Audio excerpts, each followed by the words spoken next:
Well, good afternoon, everybody, and thank you for attending. My name is Paul Murawski, and I head up Marketing and Trademark Licensing here at Yale University.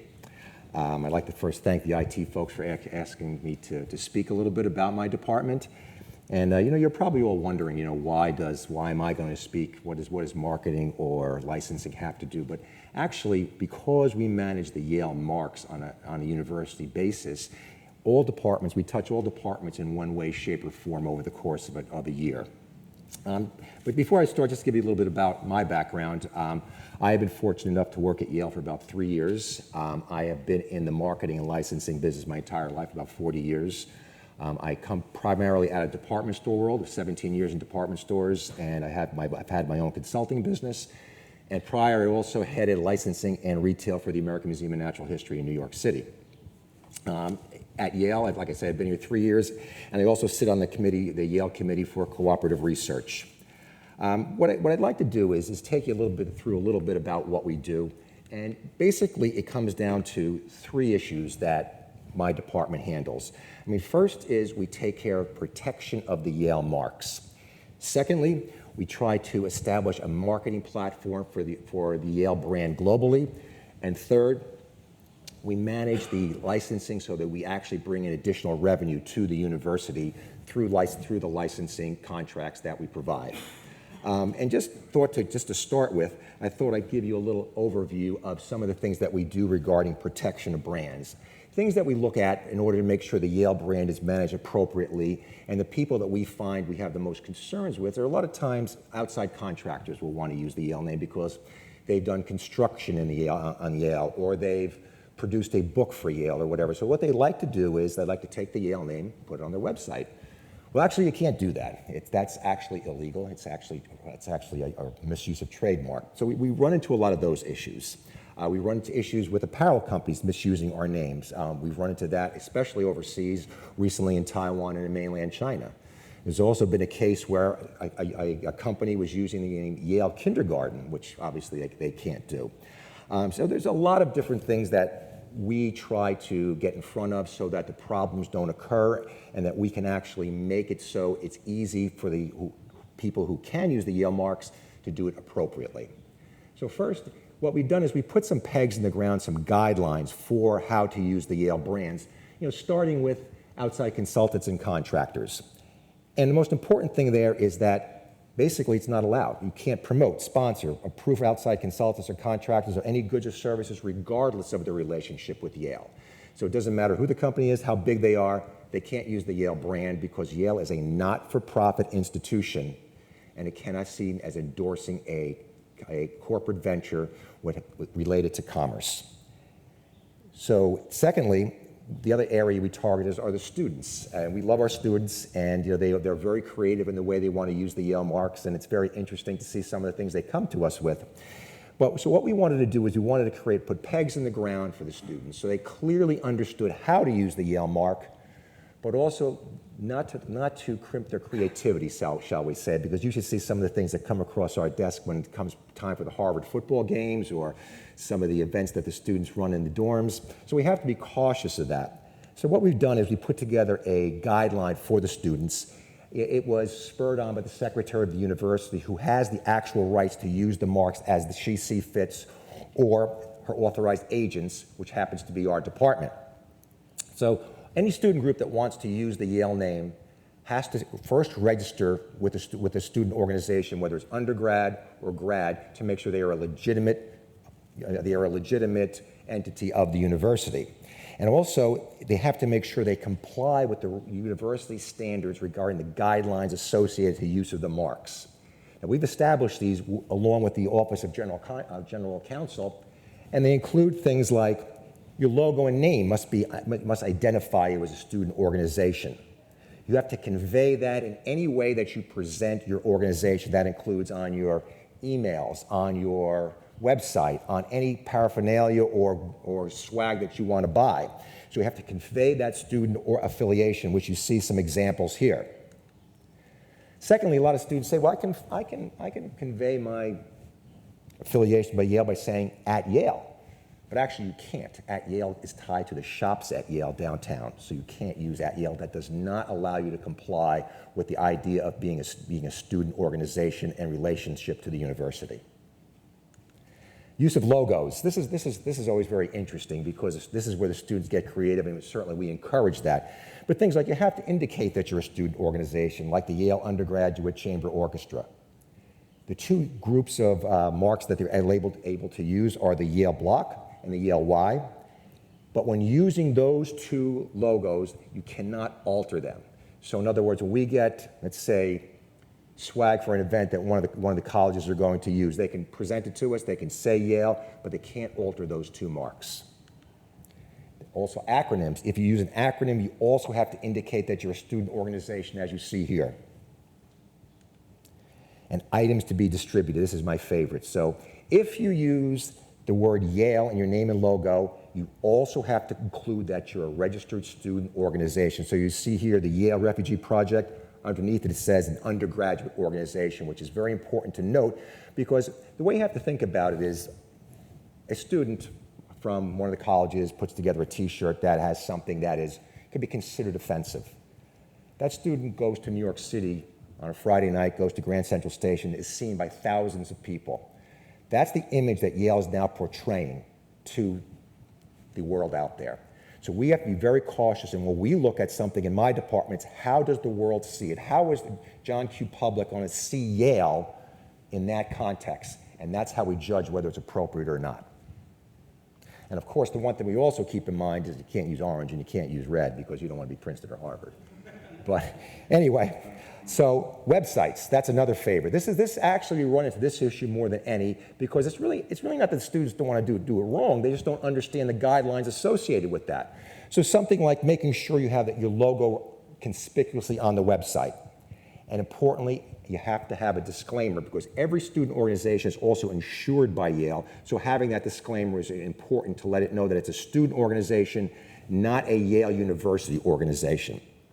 And also the email addresses associated to that have to be Yale email addresses. You can't do gmail@yale.com. That's not allowed if you're a student organization. You have to tie to the whatever email address that the student in charge of the group has. So now you think about, okay, now you do the brand protection. Very important part of it. This is an idea. Last year, in 2018, fiscal 2018, we actually dealt with 144 cases globally of misuse of the Yale marks. That's across the world. Majority here in the United States, but also we ran into in Asia, we ran into in Europe, ran into in the Middle East. So those types of things all come across our desk. So the idea is to say, okay, what does Yale Licensing have to do with that? But if you think about it for a minute, if we're able to market the Yale brand properly and we get it out there in as many venues as possible, people are going to see it's going to become more popular, it's going to become more important, and people are going to say, well, gee, Yale, I see Yale out there a lot. Do we really want to do something that's going to infringe on that? So the licenses not only bring in royalty to the university, but also prevents the license from being abused. And as an example of that, like I say, we had 144 misuses last year. This year we've only had 72. So it is improving. It's never going to be perfect because it's almost like whack-a-mole sometimes, the number of issues we get. So it's important that we continue to market the brand, license it appropriately, and that is actually a protection, an umbrella for the Yale brand. So licensing, what exactly is licensing? There's a lot of questions to it of how does it work? What's the purpose of it? And how is it managed? Licensing at Yale is Yale allows a company, let's say Champion Sportswear, to use its name to market the Champion and Yale brand together and pays a royalty to the university. That royalty goes back to the university and to the student scholarship funds. So not only do we do a service by marketing it through a particular brand, but we also do a service by bringing cash back into the university. We're actually one of the few totally self-sufficient departments in the entire college. We don't take any money from Yale. Everything we make, salaries, benefits, et cetera, all come from licensing revenue. Now, we are employees of Yale, of course, but we take our money from the actual deals that we are able to pull together within licensing. So one of the things we do, and we're actually trying to be a little bit more aggressive in that, is how do you get the Yale name out there globally? I mean, you look out there, the most popular brand, collegiate brand in the world is UCLA. You wouldn't believe that, but it is. UCLA actually has 31 UCLA stores in China itself. The issue is people, and it's the same thing in Europe, people don't understand that UCLA is a university. They just think it's a logo. So you think about that, how much money they're making just because they think their brand is a logo. Couple that with the power of our brand, the power of the education behind Yale, and it makes us a powerful entity that we want to get out there and tell people about. Not the way UCLA does, but to truly speak to the essence of Yale. So how do you do that? We've done this a couple ways. We now, as a university, aggressively attend all licensing or major licensing shows throughout the world. We just came back from the Las Vegas Licensing Expo, which is the largest in the world. Over 40,000 people attended. We were the only university there. Next month, I'm going to be traveling to Mumbai. I'm going to be doing the licensing show in Mumbai. Our booth is going to be right next to Oxford's. End of next month, I'm going to be traveling to Shanghai to do the Shanghai licensing show. We'll be right next to Cambridge. And in October, we'll be doing the Brand Licensing Expo in Europe to secure brands in that continent. So we take a very aggressive approach to get the Yale brand out there internationally, and also do the protection of it and licensing of it from a domestic perspective. So when we're pitching a license or a particular company, how do you do that? I mean, how do you say to somebody, hey, do you want the Yale brand? Or they say to you, can I have the Yale brand? It's a very interesting dichotomy because I would say 75% of the time people come to us, ask for use, can we use the Yale brand? Well, yes, you can, but there's parameters that go around it. We have to understand the quality of the brand. We have to understand what kind of company you have. We have to understand that, A, social rights. Every licensee at Yale University has to be a member of the Fair Labor Association to ensure that they are protecting the workers no matter where they are in the world. And one thing that we're actually very proud of, last year, or I guess it was 2 years ago, there was an issue with one of our licensees, and I'm proud to say it was Yale, Cornell, Georgetown, and the University of Washington actually put pressure on this very large brand to change their ways in Vietnam, and it worked. And that brand was Nike. Nike does not want to hear that Yale pulled away from them because they're doing something illegal overseas. So I'm proud of the fact that Yale has that I guess, check and balance to make sure you don't run into those problems. And if we do, we have the help of the Fair Labor Association to deal with that. So when we're pitching to a brand or a brand's pitching to us, I'm going to give you an idea of how we do that and how we speak to that and how it then becomes a partnership with us as the licensing partner, revenue of the university, marketing of the Yale brand. So the first thing you want to do is you want to tell them about the university. What they love to hear about is the history and the panache of an Ivy League institution, founded in 1701, renowned Ivy League institution. What's the Yale mission? And we explain the Yale mission, but also how does licensing products speak to that Yale mission? It does because it helps to serve and promote the brand throughout the world. And of course, they want to see what Yale looks like. Because if I'm in Mumbai or I'm in Shanghai or Las Vegas, people have an envision of Yale, but what is it really like? So being able to show potential licensees what it looks like, you get the wow factor and say, wow, I really want to be associated with that university. I was right to come to the licensing booth and try to get that brand. So Yale by the numbers, and the next question you always get when you're talking to a potential licensee is, well, how big is Yale? How many people go to Yale? What's the alumni? So that type of information, very important. And the thing that people always look at, we have 144,000 living alumni globally, which is very important, especially when you're speaking to somebody overseas. Athletics plays a huge role at Yale. If you think about all the licenses that we have about 144 licenses globally. The largest ones are related to athletics, primarily Champion, Under Armour, and so forth. We speak to the teams that are related to that. We speak to, of course, the Harvard-Yale game, which everybody wants to be a part of, because when you get 60 or 70,000 people at Yale for a weekend, how great is that for a brand? And of course, who came to Yale? Of course, the Bushes came to Yale. The Clintons came to Yale. They love to hear stories about that. Handsome Dan. You would think that, okay, he's a bulldog. Well, the bulldog's from 1889. It's the oldest mascot in the United States. It was so important that our Japanese agent actually did a whole program of Yale vintage products based on Handsome Dan. It was very, very successful, and now we're spreading that to other countries, including Korea and mainland China. What does the Yale brand mean? What the Yale brand means is a promise of excellence. When you think of Yale, what do you think about? You think of excellent education. Well, we want the product to speak of excellence also.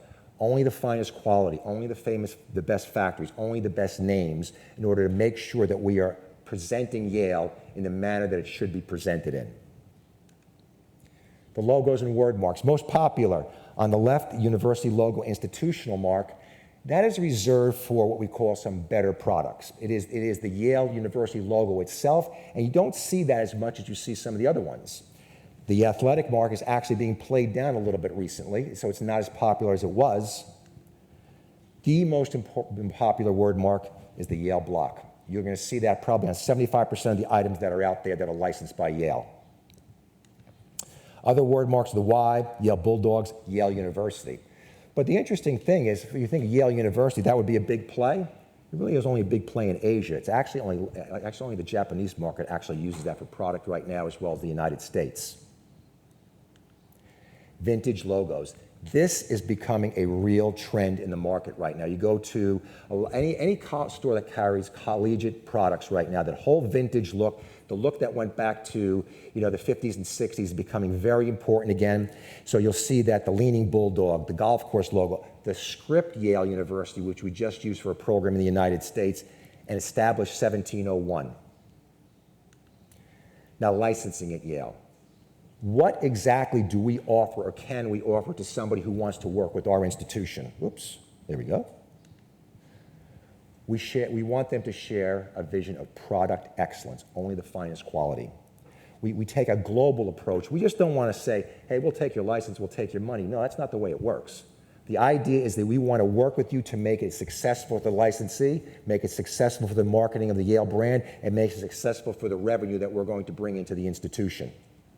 And the idea that it is, we're one of the most prestigious universities in the world, and the amount of materials, the array of materials that you have that you can use to actually enhance the Yale brand as from a licensing perspective is huge. Now, in the United States, we have roughly 140 domestic licensees. You see some of the main ones there, largest being Champion.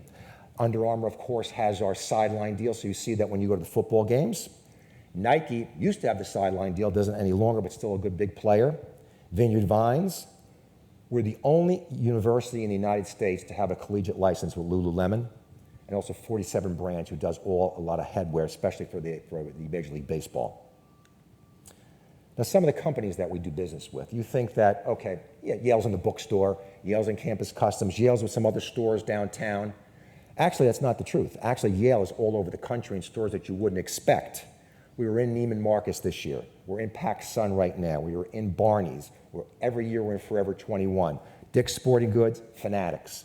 So it's not just downtown Broadway. It's actually a national program here in the United States with a lot of major retailers. Now, around the world, we also revamped our entire licensing program around the world in order to have us a global hand in all major markets. It includes the Middle East, Europe, and Russia, Hong Kong, mainland China, Japan, Southeast Asia, and in Canada. Actually, Canada is growing nicely for us right now. Now, who do we work with around the world? You wouldn't expect these brands to be associated with Yale, but they are. Champion Japan, we just signed Champion Japan. That was a major program based on the success of Champion in the United States, and we're now working and negotiating with Champion in Taiwan. 2 years ago, we had a global program with ZARA, over 2,400 stores worldwide. This year, we had a global program with Calvin Klein. Now, you wouldn't think Calvin Klein and Yale, but actually we did. Actually, we were a global program with Calvin Klein, and we actually presented at the runway in Milan last July of Yale product along with the University of California, all pulled together, which was very, very successful. Now, how do you grow that? You have to think about it. And one of the questions you get, well, how do you choose which license you want to use? Well, you have to take an approach, a more global approach. Who's the best one you want to work with? Okay, we work with Calvin Klein, so that creates an umbrella for the brand. ZARA, your fast fashion, but you also don't want to walk away from somebody who is maybe at the opening price point, like a Primark. We do business, which is a London-based company. We also do business with Winners in Canada. We do business with Walmart. The thought here is, we have T-shirts in Walmart right now, and you say to yourself, well, is that Yale? Is that who Yale wants to present to? Well, actually it is. Because you think about it, there's going to be people in this world who will never see the Yale University campus. They'll only see it on TV. They may never be able to get to Yale. But by having a t-shirt, the opening price point makes them feel like a part of the one of the most famous universities in the world. And we're inspired by that, and we believe in that. So that's why we also sell to your Walmarts of the world, your ZARAs of the world, and we carry the brand of Calvin Klein. And how we break down, well, it jumped a little bit, but that big blue area is actually apparel is the largest part, as you would imagine. And within that, again, this slide jumped a little bit, but men's apparel represents about 2/3 of the apparel that we do. And this jumped a little bit too. And the non-apparel, the largest area would be in school products such as back-to-school backpacks, paper goods, etc. Recent licensing programs in Yale, just to give you an idea of some of the things that have happened recently for us, to give you an idea of where we're taking the brand, the Yale Co-op shirt. I don't know how many people remember the old Co-op shirt from Gantt years and years ago. It's been around since 1949. Gantt decided they didn't want to work with us anymore back in 2014. We've now relaunched that through Vineyard Vines, and that's the ad that ran in the Alumni Magazine this past month. Lululemon, as I mentioned, we're the only university in the United States to carry the Lululemon brand, and vice versa. Forever 21. We run a program every year with Forever 21, extremely popular. This is the one that we ran this fall. And Calvin Klein.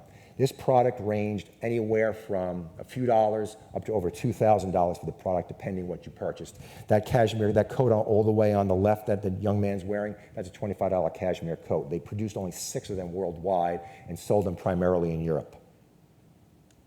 And of course, ZARA. This was the global brand that we did with ZARA 2 years ago. And just some other examples for you to see here. These are some things that are going on right now. You see your traditional Yale look on the left.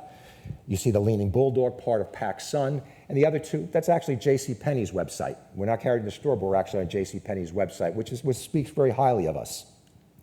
And here's some examples of the women's brand. So yes, we have t-shirts that you would expect, and we carry a plethora of those, but also other looks that are exciting, that are fashion forward, so that Yale is not only your t-shirts and your sweatshirts, but something a little bit higher. And some of the non-apparel things. And these are some fun items that we carry that we actually make here, and we actually manage this process for these items here right in our office. This is called the Yale Collection, and these are items that are only available online. You see the stadium there. You see Handsome Dan, it's our bestseller, a replica football from the 1920s. Again, licensing products that you wouldn't expect. The Yale Bowl. This is a hand-cut ceramic bowl. Every piece is slightly different. That retails for $600. We've already sold 4 of them downtown in the Dwell store. And of course, accessories. Very popular tote on the left. Actually includes a map of the town of New Haven inside it. The little bracelet, that's actually a mini map of Yale in there. So we try things that are different, unusual, things you're not going to expect out there. So what does the Yale licensing program offer? It's an evergreen brand, always going to be there. We've been here for 300 years. We're going to be here for 300 more. A wide range of intellectual properties. You see all the number of marks that were offered. Local representation so that we can actually work with the brand to make it successful, and an engaged management team, which we like to think we are in our office. So that gives you an idea of what we do with the licensing department, how it intertwines. So not only do we manage the licensing royalties that come in, we manage the brands, we manage the property of Yale to make sure that is actually as pristine as it should be. Thank you.